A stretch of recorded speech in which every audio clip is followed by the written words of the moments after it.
अस्सलाम वालेकुम। Programme night addition में हम आपको खुशामदीद कहते हैं। नाज़रीन, ऑपोजिशन मुआशी ज़बूहाली, बढ़ती हुई महंगाई, बेरोज़गारी, बैड गवर्नेंस, पार्लियामेंट में कानून साजी ना होने और फिर उमूर मुमलिकत चलाने के लिए सदारती ऑर्डिनेंस का सहारा लेने पर हुकूमत को शदीद तनकीद का निशाना बनाए हुए है। आदाद शुमार के मुताबिक कौमी असम्बली की मुख्तलिफ कमेटियों में इस वक्त 127 बिल्स ज़ेर इल्तवा हैं।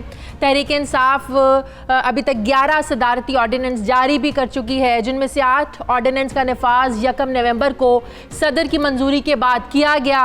ऑर्डिनेंस के ज़रिए कानून साजी करने पर ऐवान सदर को अब सदारती ऑर्डिनेंस फैक्ट्री कहा जा रहा है, जबकि इसके ऊपर हुकूमत का ये मौक़िफ़ है कि पार्लियामेंट के ज़रिए कानून साजी करने में सबसे बड़ी रुकावट ऑपोजिशन ही है। सवाल ये है कि पार्लियामेंट चलाना तो हुकूमत का काम होता है, ऑपोजिशन को साथ लेकर चलना भी हुकूमत का काम होता है। अगर हुकूमत इसमें नाकाम है तो क्या ये समझा जाए कि हुकूमत पार्लियामेंट चलाने में नाकाम हो गई है?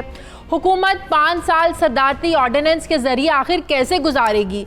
दूसरी तरफ सुप्रीम कोर्ट के फैज़ाबाद धरने का फ़ैसला मौजूद है। सुप्रीम कोर्ट के फ़ैसले के मुताबिक जिसमें कहा गया सड़कों को देर तक ब्लॉक करके शहरियों को मामूलात ज़िंदगी से बाज रखना, उनके हुकूक आज़ादी की जो नकल हरकत है, ये सब उसकी पामाली है, जिसकी ज़मानत आइन का आर्टिकल 15 में इसकी ज़मानत दी गई है। इसी तरह अगर कोई स्टूडेंट स्कूल ना पहुँच पाए तो ये उसके तालीमी हक़ की पामाली है, जिसकी ज़मानत आइन देता है। क्या हुकूमत ये समझती है कि मौलाना का जो जारी धरना है इससे आइन में मौजूद इंसानी हुकूक की पामाली नहीं हो रही? अगर हुकूमत समझती है कि इंसानी हुकूक की पामाली हो रही है तो फिर एक्शन क्यों हुकूमत लेने से अभी तक कासिर है, इस पर बात करेंगे। दूसरी तरफ वज़ीर दाखिला एजाज शाह ने 1 हफ्ते पहले ये कहा कि नवाज शरीफ का नाम ECL में नहीं है, लेकिन कल हुकूमत के हस्बे रिवायत उन्होंने यूटर्न लेते हुए कहा, अब इसको यूटर्न कहें या उनकी बेखबरी कहें, उन्होंने कहा कि जी नवाज शरीफ समेत मरियम नवाज, कैप्टन सफदर का नाम ECL में जो है वो शामिल है, लेकिन अगर नवाज शरीफ का बाहर जाना ज़रूरी है तो हुकूमत कोई रास्ता निकाल सकती है। कानूनी तौर पर आखिर वो रास्ता हो क्या सकता है? और नवाज शरीफ और मरियम नवाज की इंसानी हमदर्दी की बुनियादों पर ज़मानत होने के बाद फिर ये कहा जा रहा है कि मुल्क में एक नई मिसाल कायम हो गई है। क्या ये सहूलत जो है अब तमाम पाकिस्तानियों के लिए होगी या फिर सियासी अशराफिया के लिए? दूसरी तरफ इस्लामाबाद हाई कोर्ट ने सदारती हुक्मनामे के ज़रिए इलेक्शन कमीशन के अरकान की जो तैनाती का नोटिफिकेशन था इसको भी मुअत्तल कर दिया है और आइंदा चंद माह में चीफ इलेक्शन कमिश्नर हम सब जानते हैं वो रिटायर हो रहे हैं। क्या इलेक्शन कमीशन भी गैर फ़ाल होने जा रहा है? ये कुछ अहम बातें हैं जिन पर मैं बात करने जा रही हूँ। वफाकी वज़ीर कानून बैरिस्टर फ़रूक नसीम साहब ने मुझे ज्वाइन किया है। अस्सलाम वालेकुम, बहुत बहुत शुक्रिया फ़रूक नसीम साहब आपका। फ़रूक साहब, सवाल करने से पहले ही मैं बड़ी स्माइल देख रही हूँ आपके फेस पे। बात ये कि सारी चीज़ें आपने कूजे में बंद कर दी। तो अब आपकी मौजूदगी का फ़ायदा उठाऊँ ना, हर चीज़ का कानूनी क्या हाल है वो तो मेरा पूछना बनता है ना आपसे। अच्छा, सबसे पहले मैं धरने के बारे में आपसे बात करना चाहूँगी। ये धरने वाले फ़रूक साहब कब तक बैठे रहेंगे? इस्तीफे के मामले पर डटे हुए हैं। मौलाना साहब कहते हैं कि अगर भुट्टो दोबारा इंतखाबात करवाने पर कायल हो गए थे तो इमरान खान क्यों नहीं करवा सकते? इमरान खान भुट्टो से कोई बड़े आदमी तो नहीं है। फिर हम देखते हैं मुज़ाकराती कमेटी रोज़ जाती है वापस आ जाती है, कोई हल नहीं निकलता। आप समझते हैं कि वाकई मौलाना को फेस सेविंग चाहिए और आप लोगों को देनी पड़ेगी? वो रास्ता क्या हो सकता है जो पिछले 6 दिनों में निकाल नहीं पाई हुकूमती मुज़ाकराती कमेटी? देखिए, बात सारी ये है कि हुकूमत तो डायलॉग में बिलीव करती है और हुकूमत किसी ऐसे गैर आइनी हल या ऐसा गैर लीगल हल मौजूद हो तो उसकी तरफ तो जाएगी नहीं।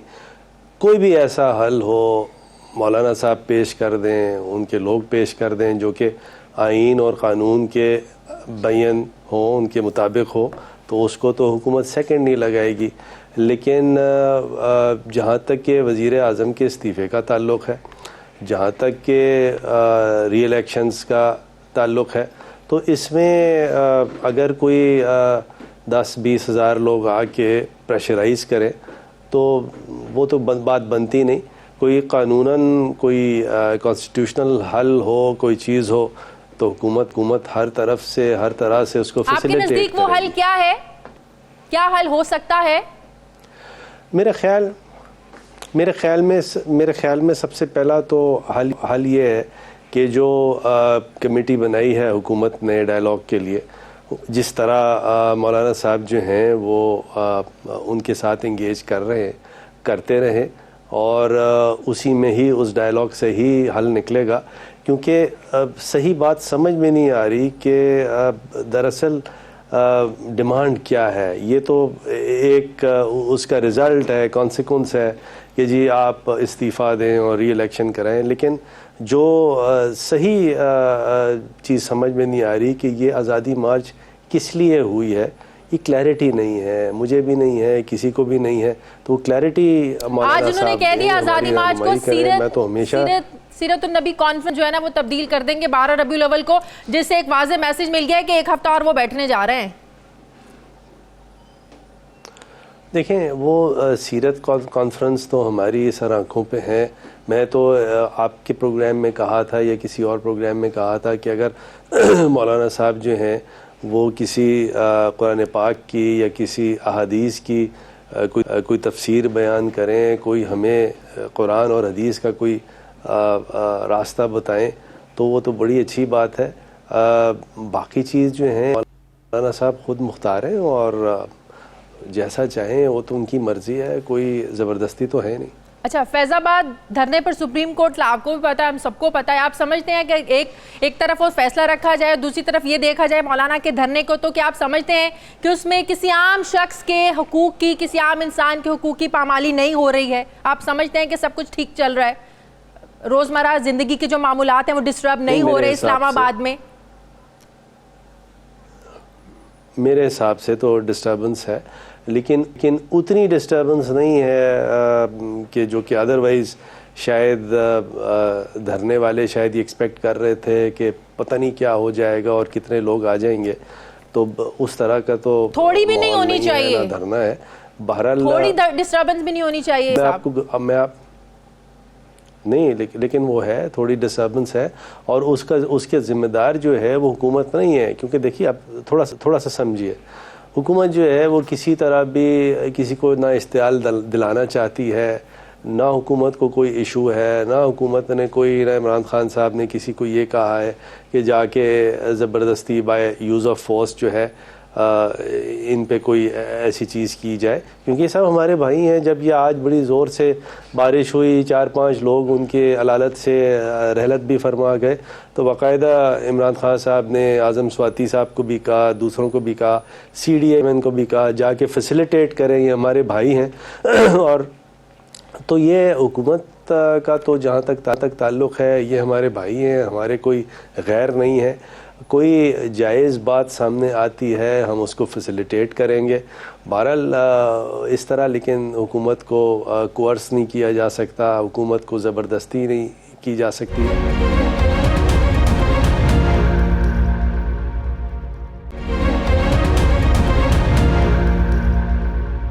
कल एक और पैदा हुई जब वज़ीर दाखिला एजाज शाह साहब ने कहा कि मरीम नवाज, सफदर, नवाज शरीफ के नाम ECL में नायब ने डाले, हुकूमत ने तो डाले नहीं है।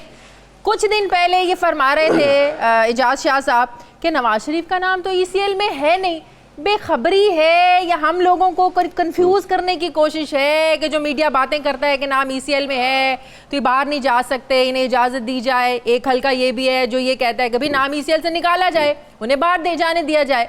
तो ये क्या कंफ्यूजन फैलाने की कोशिश की जा रही है? सिंपल आप इसको सिर्फ, या अगर बेखबरी है तो कहते हैं शाहजी ये बेखबरी इसको कह सकते हैं। मेरे पास तो इतना ही जवाब है। अच्छा, लेकिन इस सवाल का जवाब देने से पहले एजाज शाह का एक मुझे बड़ा अच्छा भाई हमारे बड़े जुमला बड़ा पसंद आया कि क्या मैं डांस करके दिखाऊं। बड़ा अच्छा उनका जुमला था, ऑन अ लाइटर नोट।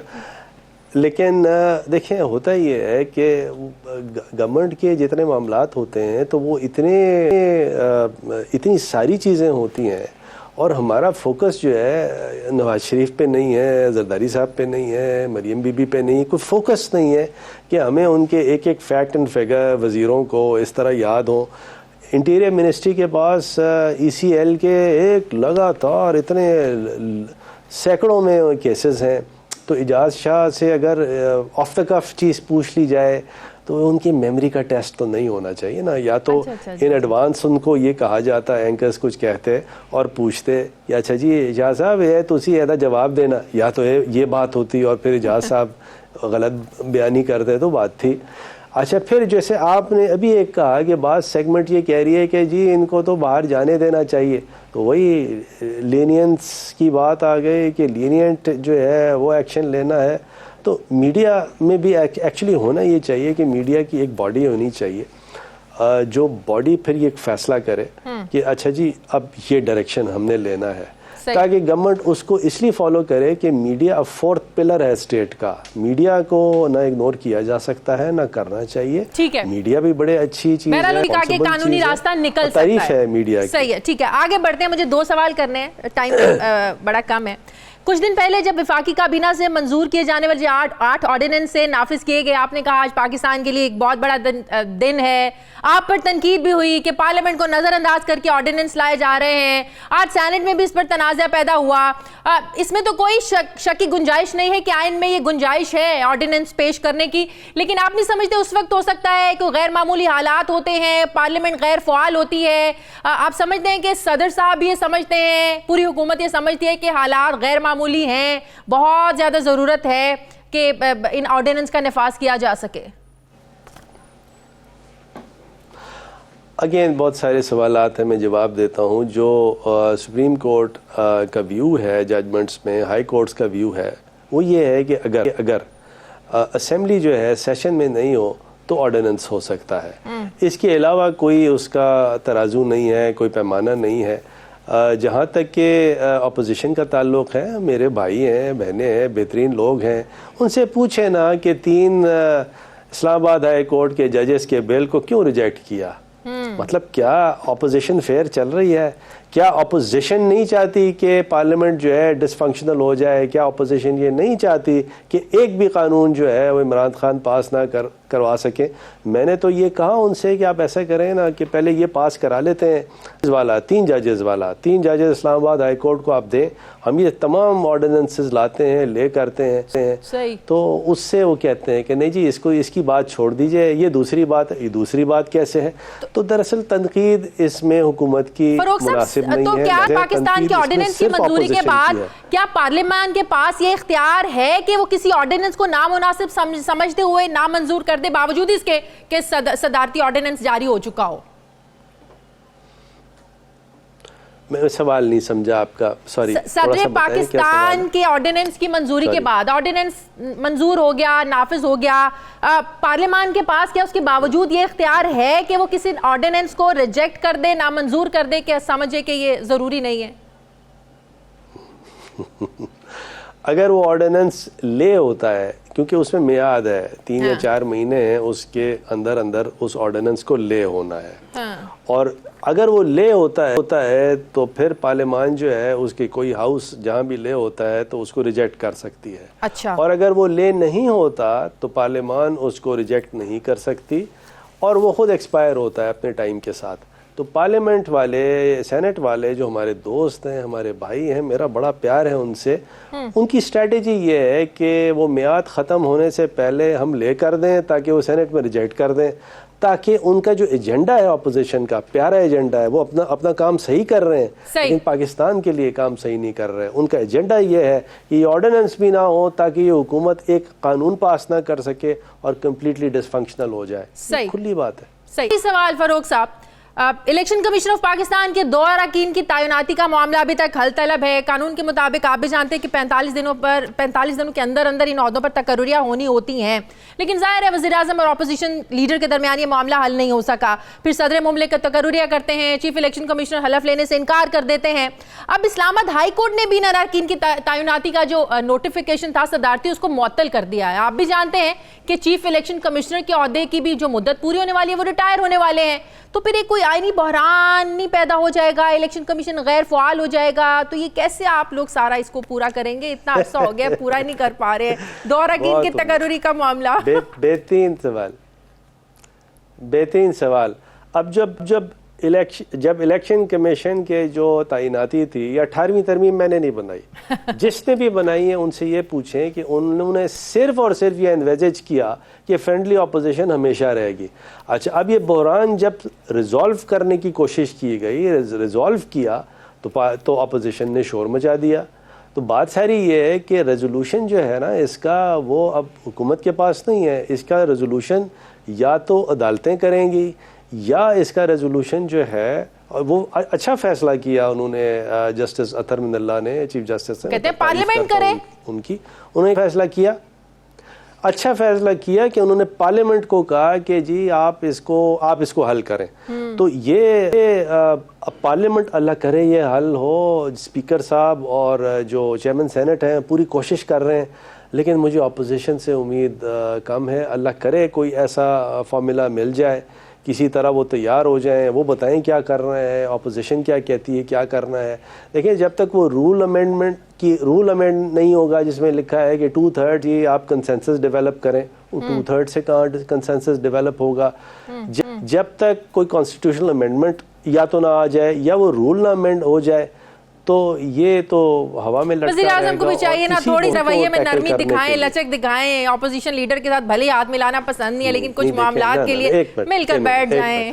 एक मिनट नहीं, एक मिनट ऐसा करें ना कि ऑपोजिशन हमें ये कह दे कि वज़ीर-ए-आज़म अगर ऑपोजिशन के लीडरान से प्यार से बात करेंगे तो वो ECB का मैटर जो है ऑपोजिशन हल कर देगी। नहीं है ऐसा। अच्छा। या वो ऑपोजिशन जो है सेनेट में ये पब्लिक इंटरेस्ट के लेजिस्लेशन पास कर देगी, ऐसा भी नहीं है। तो ये एक स्केप गोट है, खामखा का इल्ज़ाम है। बहुत बहुत शुक्रिया। वफाकी वज़ीर कानून बैरिस्टर फ़रोग नसीम साहब हमारे साथ थे। नाज़रीन, मुझे प्रोग्राम में एक ब्रेक लेनी है। ब्रेक के बाद JUIFA के रहनुमा हाफिज़ अब्दुल्ला हमारे साथ होंगे। वापस आते हैं एक छोटे से वक्फे के बाद।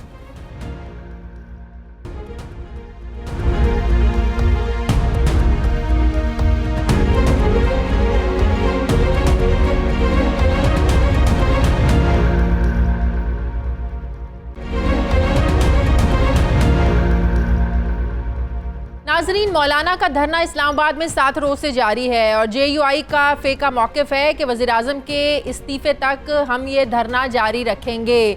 लेकिन हकीकत ये है कि हुकूमत इस्तीफ़ा दे नहीं सकती और इस्तीफ़े के बगैर वापस जाना मौलाना अपनी नाकामी समझते हैं। रहबर कमेटी और मुज़ाकराती कमेटी के दरमियान मुज़ाकरात के कई दौर भी हो चुके, लेकिन बेनतीजा रहे।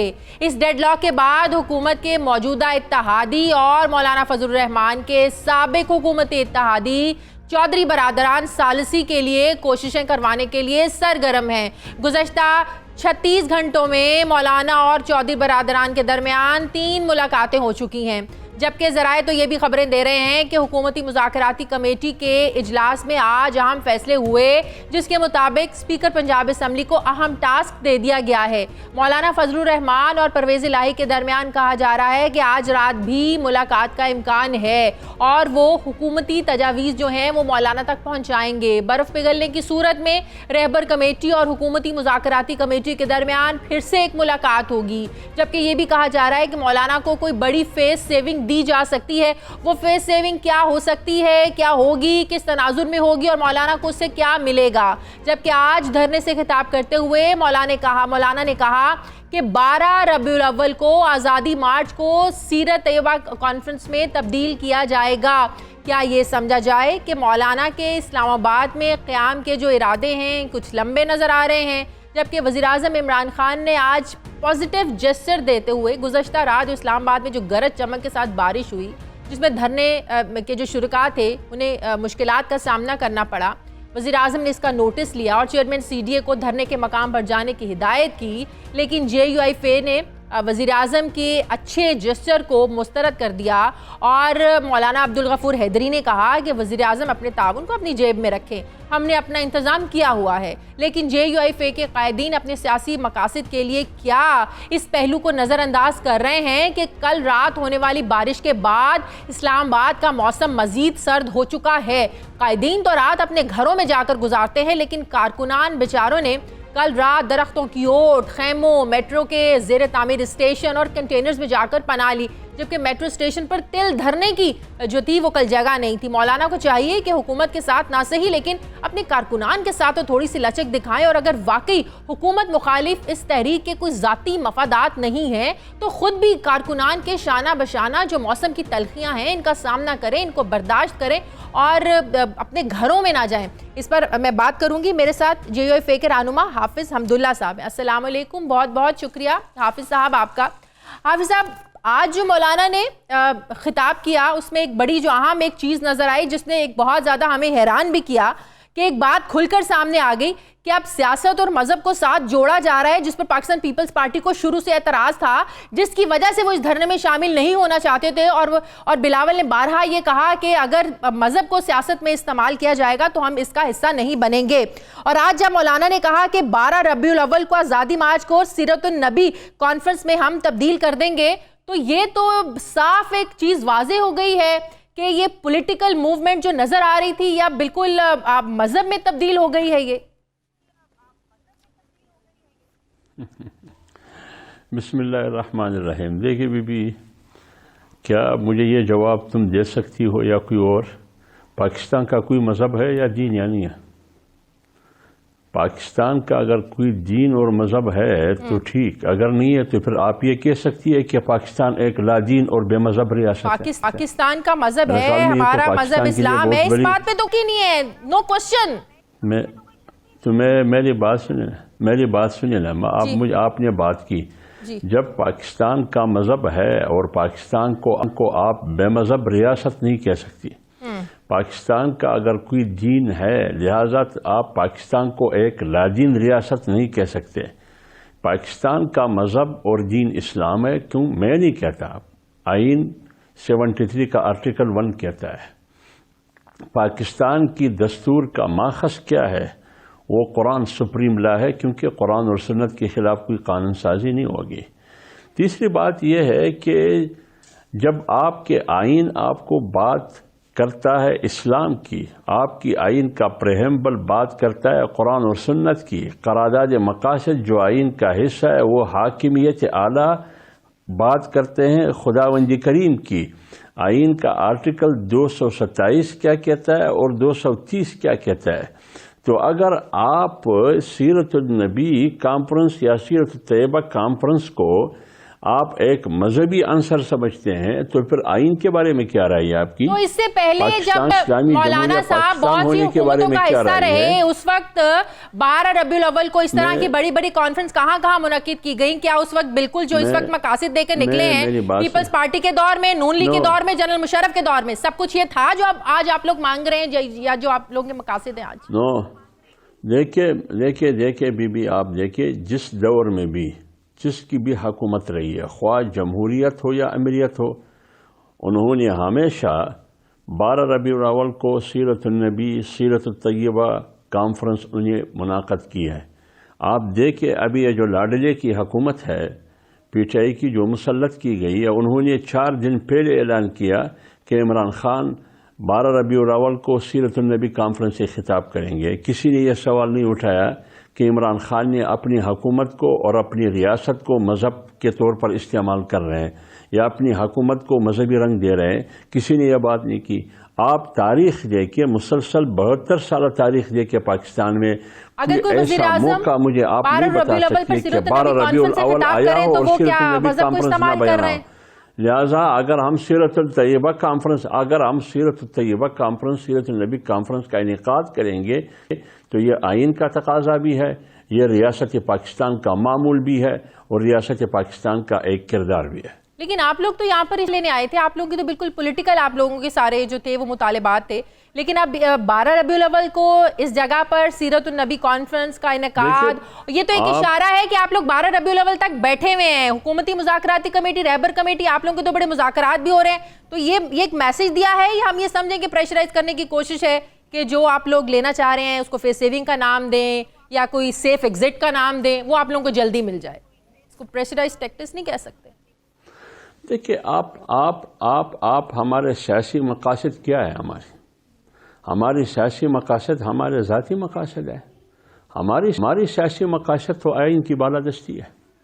हमारी सियासी मकासद जो आइन कहता है कि अवामी मैंडेट से मुंतखब हुकूमत की हुक्मरानी जो आवाम की हुक्मरानी है, जिसको जमहूरियत कहा जाता है, यह हमारा मकसद है। हमारे सियासी मकसद क्या है? फ्री एंड फेयर इलेक्शन है। हमारी सियासी मकसद क्या है? सिविलियन की बालादस्ती, पार्लियामेंट की सुप्रीमेसी की सूरत में, ये हमारा सियासी मकसद है। आइन की बालादस्ती क्या मुझे मना करता है सीरत तैयबा कॉन्फ्रेंस से? बिल्कुल। क्या इस्लामी जमहूरिया पाकिस्तान रियासत मुझे मना करता है सीरत नबी कॉन्फ्रेंस के इनेकाद से मेरी इज्तिमा को? इसलिए मैं कह रहा हूं कि जहां तक आपने ये बात की कि आप तो इस्तीफा लेने के लिए आए थे, अभी आप आगे क्या करेंगे? आज भी हम उसी मौके पर कायम है। ठीक है, बहुत बहुत शुक्रिया, बहुत बहुत शुक्रिया। हाफिज अब्दुल्ला साहब हमारे साथ थे। नाजरीन, JUIF की जानिब से बार बार यह मुतालबा किया जा रहा है कि फौज को इंतखाबी अमल से दूर किया जाए और नए इंतखाबात करवाए जाए। DG ISPR ने भी आज कहा कि धरना और मार्च एक सियासी सरगर्मी है, फौज का इससे कोई ताल्लुक नहीं और इलेक्शन में भी फौज का कोई किरदार नहीं। फौज तब आती है जब इसे बुलाया जाता है। इस तस्वीर का दूसरा रुख ये है कि 2018 के आम इंतखाबात में जहां फौज एक तरफ मुल्क की सरहदों की निगरानी और मुल्क में जारी जो दहशतगर्दी के खिलाफ ऑपरेशन है, इसको जड़ से उखाड़ने में मसरूफ थी, उस वक्त इलेक्शन कमीशन की दरखास्त पर ही फौज ने अपने 3.5 लाख एहलकार इंतखाबात में अमन व अमान को यकीनी बनाने के लिए ही तैनात किए थे, जबकि आईनी तौर पर यह इलेक्शन कमीशन का दायरा कार है। जब इलेक्शन कमीशन यह महसूस करे कि हालात खराब होने का खदशा है, अमन व अमान का खराब होने का खदशा है, तो वो आइन के शिक 221 की रोशनी में फौज को तलब करने की दरखास्त भिजवा सकते हैं। फौज की वजह से ही 2018 के इंतखाबात में एक भी नाखुशगवार वाक़या सामने नहीं आया और तमाम दिन पोलिंग का अमल जारी और सारी रहा। इसका एक पहलू ये भी है कि पाकिस्तान के अवाम को अपनी फ़ौज पर मुकम्मल एतबार है, एतमाद है और उनकी मौजूदगी में वो ख़ुद को ज़्यादा महफूज तस्वुर करते हैं, वरना किसी को नहीं मालूम कि फ़ौज की गैर मौजूदगी में होने वाले इंतखाबात ऐसे वाक़यात से भरे हुए हैं जिनमें जाली वोट कास्ट किए गए, जाली ठप्पे लगाए गए, मुख्तलिफ जमातों के लोग बैलेट बॉक्सेस तक उठाकर ले जाते थे, सियासी जमातें अपनी मर्जी के मुताबिक प्रिजाइडिंग ऑफिसर पर असरअंदाज होने की कोशिश करती रही हैं। 2018 के आम इंतखाबात में नादरा ने भी तस्दीक की थी कि एक एक शख्स ने कई वोट डाले थे। पुलिस का एक सिपाही पोलिंग स्टेशन में होता था जो इतने बड़े मजमे को कंट्रोल करने में नाकाम रहता था। इस सारे मामले में फौज को सराहने की बजाय इस पर तनकीद करना यकीनन बिला जवाज और बेमकसद है। पाकिस्तानी कौम आज भी अपनी फौज पर एतमाद करती है और इस पर फख्र करती है। नाज़रीन, अभी मैं यहाँ पर लूँगी एक छोटी सी ब्रेक और ब्रेक के बाद वापस आएंगे तो आपको बताएंगे कि पंजाब हुकूमत के एंटी करप्शन महकमे की नाअहलियों की एक लंबी दास्तान क्या है। वापस आते हैं एक छोटे से वक्त के बाद।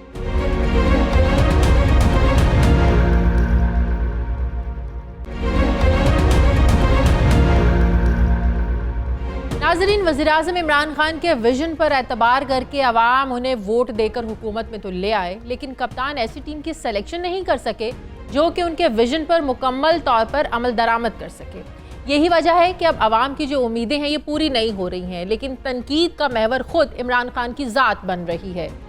ज़राए से मिलने वाली इत्तलात के मुताबिक महकमा इंसदाद करप्शन पंजाब वज़ीर-ए-आज़म इमरान खान के विजन के मुताबिक सूबाई महकमों में करप्शन के खात्मे और करप्ट अफसरान के खिलाफ एहतसाबी अमल में मतलूबा नताइज देने से कासिर है। इंकशाफ ये हुआ है कि न सिर्फ महकमा एंटी करप्शन के सरबराह की तैनाती खिलाफ ज़ाब्ता है, बल्कि उनके साथ साथ 41 फील्ड अफसरान जिनमें रीजनल डायरेक्टर्स, डिप्टी डायरेक्टर्स और असिस्टेंट डायरेक्टर्स शामिल हैं, वो भी अपने बुनियादी स्केलों से एक स्केल ऊपर खिलाफ ज़ाब्ता तैनात हैं। ये सब ज़ुबानी कलामी बातें नहीं हैं।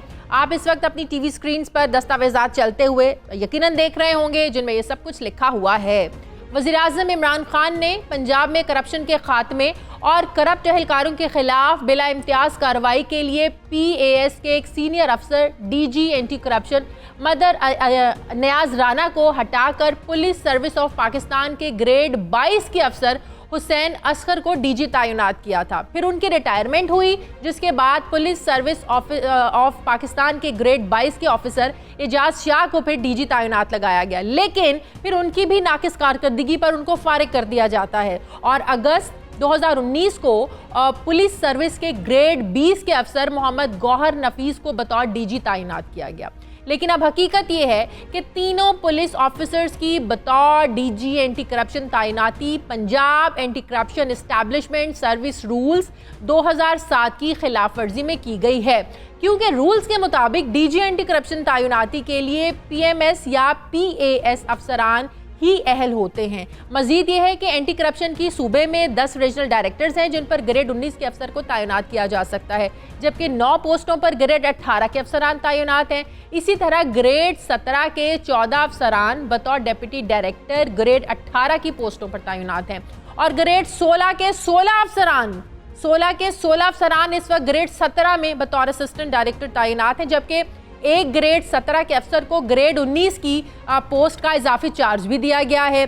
महकमा एंटी करप्शन की नाअहलियों की दास्तान सिर्फ यहाँ तक महदूद नहीं है, बल्कि ये भी इंकशाफ हुआ है कि वज़ीर-ए-आज़म पाकिस्तान इमरान खान की मंजूरी से ऐवान वज़ीर-ए-आज़म ने 7 दिसंबर 2018 को पंजाब हुकूमत को सूबे में अहम इंतजामी सीटों पर तैनात मुबैना करप्ट और बदउन्वान 800 अफसरान की लिस्ट फराहम की थी और यह हुक्म दिया था कि वज़ीर आला पंजाब उस्मान बुज़दार इस लिस्ट पर नज़रसानी करें ताकि सूबे की इंतज़ामी मशीनरी में करप्शन जो है इसका खात्मा किया जा सके और इंतज़ामी सेटअप में गैर जानिबदारी को यकीनी बनाएं और महकमा इंसदाद रिश्वत सतानी इन करप्ट अफसरान के खिलाफ 21 जनवरी तक कार्रवाई शुरू करे। लेकिन महकमा इंसदाद रिश्वत सतानी इन मुबैना करप्ट अफसरान में से 1 दर्जन के खिलाफ भी कार्रवाई अभी शुरू नहीं कर सकी। 800 के खिलाफ करना तो बड़ी दूर की बात है। जबकि अगस्त 2018 से अगस्त 2019 तक 1 साल में मुख्तलिफ अदालतों में 1019 मुल्ज़िमान के चालान पेश किए, जिनमें से 50 मुल्ज़िमान को भी सज़ा नहीं हो सकी और इन अदाद-ओ-शुमार के मुताबिक सूबे में करप्शन, बदउन्वानी और इख्तियारात के नाजायज़ इस्तेमाल पर सरकारी एहलकारों को सज़ा होने की औसत सिर्फ 1% से है, बल्कि इससे भी कम है। लेकिन इसी 1 साल के दौरान पंजाब हुकूमत में महकमा इंसदाद रिश्वत सतानी के लिए इसी साल 1 अरब 33 करोड़ 60 लाख के फंड्स भी फराहम कर रखे हैं, जो महकमे के सरबराह की नाअहल कमांड, विजन के फुकदान, नाकिस तफ्तीश और शवाहिद इकट्ठा करने में जो अदम दिलचस्पी है, ये सब कुछ उसमें जो है ना वो ज़ाया हो रहा है। हमारा सवाल ये है कि इतनी सहूलियात फराहम करने के लिए फ़ंड्स भी दिए गए, सहूलियात भी देंगे, इसके बावजूद इतनी मायूस कुन कारकर्दगी क्यों है? मेरे साथ अनवर हुसैन सुमरा हमारे नुमाइंदा खुसूसी वो मौजूद है और ब्रिगेडियर रिटायर्ड असलम घुमन, ये साबिक डीजी एंटी करप्शन और मौजूदा vice chairman anti corruption committee Punjab है इस वक्त असलम घुमन साहब। असलम घुमन साहब, आपका भी बहुत शुक्रिया। अनवर, मैं आपसे शुरू करती हूँ। अनवर सुमरा, जो एंटी करप्शन की कारकर्दगी की एवेल्यूएशन होती है, ज़ाहिर है वो कन्विक्शन पर होती है कि कितने लोगों के खिलाफ कार्रवाई हुई, कितनों को आपने सज़ा दी, लेकिन पंजाब एंटी करप्शन की जो कन्विक्शन रेट है, जिस तरह कि मैंने भी कहा कि 1% से भी ये कम है। अब सवाल मेरा आपसे ये है कि जब पुलिस अफसर इस ओहदे के लिए, इन ओहदों के लिए एलिजिबल होते नहीं हैं, तो फिर इनको तैनात ही क्यों किया जाता है? जी देखें शाजिया, बात यह है कि इमरान खान की जब हुकूमत बनी तो सूबाई महकमों में करप्शन के ख़ात्मे के लिए इमरान खान साहब ने अनाउंस किया कि हम एंटी करप्शन का जो महकमा है पंजाब में उसको मजबूत करेंगे और उसमें मेरिट पर तकर्रियाँ की जाएंगी और उनकी परफॉर्मेंस को मॉनिटर किया जाएगा। अब सूरत हाल वहाँ पर ख़राब होती है कि जब इमरान खान साहब के विजन के बिल्कुल बरअक्स पंजाब हुकूमत एक ऐसे शख्स को एंटी करप्शन का डीजी तैनात करती है जो रूल्स के मुताबिक लग नहीं सकता। जब एक बंदा खुद मेरिट पे नहीं लगता तो वो अपने इख्तियारात का जायज़ इस्तेमाल कैसे करेगा और वो परफॉर्मेंस कैसे देगा? जब उसकी तैनाती ही मेरिट के मुताबिक नहीं है तो वो जो है वो अपनी परफॉर्मेंस बेहतर नहीं दिखा सकता। ये एक जेन्युइन मसला है, एक गवर्नेंस का असूल है। अब जब उनको तैनात कर दिया गया तो उसके बाद जो है बाकी जो ओहदे हैं एंटी करप्शन की एक पूरा सेटअप है, तो तकरीबन ये 1900 के करीब एहलकार एंटी करप्शन में काम करते हैं। तहसील के लेवल तक इनका सेटअप है। तो इनके 10 रीजन्स हैं। 10 रीजन्स में से 9 रीजन्स पर नाअहल और 1 ग्रेड कम के ऑफिसर को रीजनल डायरेक्टर लगाया गया है। ये भी ज़ाब्ते की खिलाफ वर्जी है, असूलों की खिलाफ वर्जी है। इसी तरह डिप्टी डायरेक्टर की है, इसी तरह असिस्टेंट डायरेक्टर की है। अब सूरत हाल ये है कि जो भी दुनिया भर में इस तरह के जो काम करते हैं करप्शन के ख़िलाफ़, जो भी महकमे होते हैं, अथॉरिटीज़ होती हैं या इस्टेब्लिशमेंट्स होती हैं, उनकी परफॉर्मेंस की जो गेज करते हैं उसका एक ही असूल है कि कन्विक्शन रेट क्या है। एंटी करप्शन एस्टेब्लिशमेंट में पिछले 4 साल में अगर जो डाटा हमें फराहम किया गया है उसको कैलकुलेट करें तो 1% से कम भी जो है कन्विक्शन रेट है। इसकी क्या बुनियादी वजह यह है कि एक तो डीजी जो है आपने सरबराह मेरिट के खिलाफ लगाया हुआ है, उसका विजन नहीं है, नाअहल आदमी है, उसके अलावा तफ्तीश जो है वो सही पैमाने पर की नहीं जाती। लेकिन अनवर, जो बज़ाहिर तो ये भी लग रहा है ना कि वज़ीर आला पंजाब को इस जिम्मेदारी सौंपी थी वज़ीर आज़म इमरान खान ने, कि जो लिस्ट दी थी 800 अफसरान की, कि वो इस लिस्ट पर नजरसानी करें ताकि जो सूबे की इंतजामी जो जिसमें करप्शन है उसका खात्मा किया जा सके। असलम घुमन साहब, मेरा आपसे सवाल यही, जो मैंने अभी अपने इंट्रो में भी जो सवाल उठाया है, कि इतनी सहूलियात, इतने फंड्स के बावजूद भी ये जो एंटी करप्शन डिपार्टमेंट है इसकी कारकर्दगी इतनी मायूस कुन क्यों है? और जो छोटे स्केल से अफसरान को बड़े स्केल पर तैनात कर देना, ये सब क्यों हो रहा है? शाजिया, मुझे थोड़ा सा आपने टाइम देना है, क्योंकि मैंने इस महकमे में बड़ी मेहनत की थी। जी प्लीज। ये 2003 में चौधरी परेल साहब सीएम थे, तो जब मैंने ये चार्ज संभाला, क्योंकि मेरा नैब पेशावर का भी एक्सपीरियंस था, मैंने भी वहां नैब रेज की, फिर जनरल अमजद साहब के साथ जब शुरू में नैब बना तो वहां काम किया, और खुदा के फजल से वो रिजल्ट जो है वो आपके सामने है। जब मैं यहाँ आया तो मैं रिटायरमेंट के बाद मुझे चौधरी परेल साहब ने डीजी एंटी करप्शन बनाया। तो यकीन करें, मैं इस महकमे की हालत ज़ात देखकर परेशान हुआ कि इतना बड़ा नाम है और इसकी जो ऑर्गेनाइजेशन है वो कंपेटेबल नहीं है अपने काम करने के लिए। मसलन हर डिस्ट्रिक्ट में पंजाब के एंटी करप्शन पुलिस स्टेशन है, लेकिन जब वहाँ मैंने विजिट किया तो एक इंस्पेक्टर पुलिस का और 3 सिपाही बैठे हुए हैं, इससे ज़्यादा उनके पास कोई ना क्लर्क, ना कंप्यूटर, ना गाड़ी। अच्छा। तो मैंने आकर जब 2-3 ज़िले, तमाम यही हालत थी ज़िलों में कि मोहल्लों में किराए की बिल्डिंग में ये थाने बने हुए थे। तो मैं सीधा चीफ सेक्रेटरी साहब के पास आया, मैंने कहा जी ये 8-9-10 करोड़ रुपया जो तहाओं में ज़ाया कर रहे हैं, ये आप एक महकमा बंद करें, क्योंकि ये महकमा तो अभी मुझे बताएं इंस्पेक्टर 14 या 16 ग्रेड का पुलिस का, वो कैसे एसी के या किसी दूसरे अफसर के खिलाफ एक्शन ले सकता है? जब उनसे पूछा रेड कैसे कहते हो जी, कहते जिसने रेड कराना है वो ले आए। तो कहने मकसद उन्होंने कहा जी कि आप इसको रीऑर्गेनाइज करें और इसकी कंपैटिबिलिटी जो अपने रोल के मुताबिक बनाएं, क्योंकि जब तक आप कंपैटिबिलिटी अपने रोल के मुताबिक नहीं बनाएंगे ऑर्गेनाइजेशन तो नहीं। तो मैं उस वक्त का पूरा क्रेडिट चौधरी परेल साहब को देता हूं। मैंने तमाम सेक्रेटरीज को बुलाया, पूरी एक ब्रीफिंग तैयार की, तो हम डिप्टी डायरेक्टर 18 ग्रेड का ऑफिसर जो है वो हर जिले में ले गए, और डिवीजनल हेडक्वार्टर में जो है उसमें 19 ग्रेड का ले गए, फिर उनको मैन पावर दी, गाड़ियां दी। मुझे तकलीफ इसलिए हो रही है कि मैंने इस ऑर्गेनाइजेशन ये सबके सामने, लेकिन अब यहाँ डीजी के औहदे पे पुलिस अफसरान को तैनात क्यों किया जा रहा है? वहाँ रूल्स के मुताबिक अगर देखें ये मैं आपको बताऊं, प्रोविंस जो मैनेजमेंट सर्विस है या PAS पाकिस्तान एडमिनिस्ट्रेटिव सर्विस है, यहाँ से लोगों को आना चाहिए। I agree with you. जब मैंने ये ऑर्गेनाइजेशन बनाई थी तो हमने कहा कि इसका अपनी एक स्ट्रक्चर होना चाहिए एक, और इसकी डायरेक्ट जो अभी मेरे भाई ने बात की कन्विक्शन रेट सिर्फ 1% से भी कम है। उसकी वजह यही है कि ये डेपुटेशन पे जब इवन अमला आता है 2 साल गुजारता है और केस छोड़कर वापस चला जाता है, उसका इंटरेस्ट नहीं होता। तो मैंने उस वक्त के वजीर आला से सैंक्शन लेकर हमने पब्लिक कमीशन के थ्रू इनकी रिक्रूटमेंट शुरू की कि इनका अपना परमानेंट स्ट्रक्चर हो, ताकि वो उनको ओनरशिप मिले कि ये महकमा हमारा है, हमने रिजल्ट देना है। तो ये डेपुटेशन जब तक खत्म नहीं होगी इस महकमे में, नीचे से लेकर जो अफसर अपने असल ग्रेड से ऊपर तैनात हो, उसने क्या कार्रवाइयां करनी है करप्शन के खिलाफ, वो तो अपनी नौकरी को ज़ाहिर बचाने में लगा रहेगा, क्योंकि उसकी तैनाती जो है वो गलत हुई हुई है, मेरिट के खिलाफ हुई हुई है। बहुत बहुत शुक्रिया। असलम घुमन हमारे साथ थे, अनवर हुसैन सुमरा हमारे साथ थे। नाज़रीन, हमारे प्रोग्राम का आज का एडिटोरियल। नाज़रीन, अफसोस हमारा मुआशरा तबकाती तौर पर इतना तकसीम हो चुका है कि गरीब के मरने के बाद भी गुर्बत इंसान का पीछा नहीं छोड़ती है। ज़िला रहीम यार खान के नवाही इलाके में एक इंतहाई अफसोसनाक वाक़या पेश आया, जिसे देखकर ये कहा जाए कि इंसानियत ही मर गई है तो गलत नहीं होगा। खबर यह है कि ज़िला रहीम यार खान के एक नवाही इलाके के कब्रिस्तान में गरीब लोग जब वडेरों की कब्रों के नज़दीक एक खातून की तदफीन के लिए कब्र की खुदाई कर रहे थे, तो इलाके के जो बासर अफराद थे वो वहाँ पहुँच गए और खातून की तदफीन के लिए जो वहाँ पर लोग आए थे उनको पीटना शुरू कर दिया और ये कहा कि उनकी जुर्रत कैसे हुई कि वडेरों की कब्र के नज़दीक एक गरीब की कब्र बनाएं। बासर अफराद के तशद्दुद से 3 अफराद ज़ख्मी भी हुए। मुबैना तौर पर खातून के लिए बनाई गई कब्र को मिस्मार भी किया गया, जबकि दीगर कई कब्रों की बेहुरमती अलग से वहाँ पर हुई। जबकि बाद में पुलिस के इस वाक़े की रिपोर्ट दर्ज की और फिर पुलिस और अहले इलाका की मौजूदगी में खातून की जो मैयत थी उसको दफनाया गया। इस एक वाक़े ने हमारे माशरे में मौजूद जो एक जागीरदाराना निज़ाम है, इसकी तल्ख हकीकत को एक बार फिर से अयां कर दिया है और हमें ये सोचने पर मजबूर कर दिया है कि हमारा माशरा अखलाकी पस्ती की आखिरी हद को भी क्रॉस कर चुका है।